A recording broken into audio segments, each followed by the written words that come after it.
എൻ്റെ പേര് ഷിഹാബ് എന്നാണ്. ഞാൻ മണ്ണഞ്ചേരി പഞ്ചായത്തിൽ 21-ാം വാർഡിൽ കാവുങ്കെ ഗ്രാമീണ വായനശാലയ്ക്ക് തെക്ക് വശം ചായക്കട നടത്തിക്കൊണ്ടിരിക്കുന്ന ആളാണ്. എനിക്ക് കഴിഞ്ഞ ദിവസം ഒരു പണി കിട്ടി.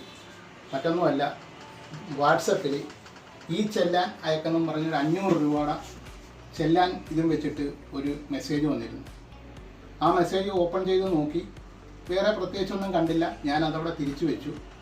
വൈകുന്നേരം കടയൊക്കെ അടച്ച് വീട്ടിൽ ചെന്ന് നോക്കുമ്പോഴത്തേക്ക് എൻ്റെ 21,000 സംതിങ് രൂപ ബാങ്ക് അക്കൗണ്ടിൽ നിന്നും വിഡ്രോ ചെയ്തതായിട്ട് കാണിക്കുന്നുണ്ട്. അങ്ങനെ ഞാൻ പെട്ടെന്ന് തന്നെ പരിധി മൊബൈലിലൊക്കെ എടുത്ത് നോക്കിയപ്പോഴത്തേക്ക് എനിക്ക് മനസ്സിലായി എന്തോ സ്കാമിൽ പെട്ടതാണ്.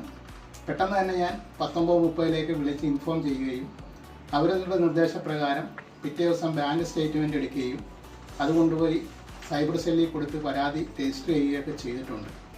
അപ്പം ഞാനിതിവിടെ പറയാൻ ഉദ്ദേശിച്ച കാരണം, എന്നെപ്പോലെ മറ്റൊരാളും വഞ്ചിതരാകരുത്. അതുകൊണ്ട് ഇതുപോലുള്ള സ്കാമുകളിൽ പെടാതിരിക്കാൻ മെസ്സേജുകളൊക്കെ വരുമ്പോൾ വളരെ ശ്രദ്ധാപൂർവം കൈകാര്യം ചെയ്യണം എന്നൊരു അപേക്ഷ ഉണ്ട്.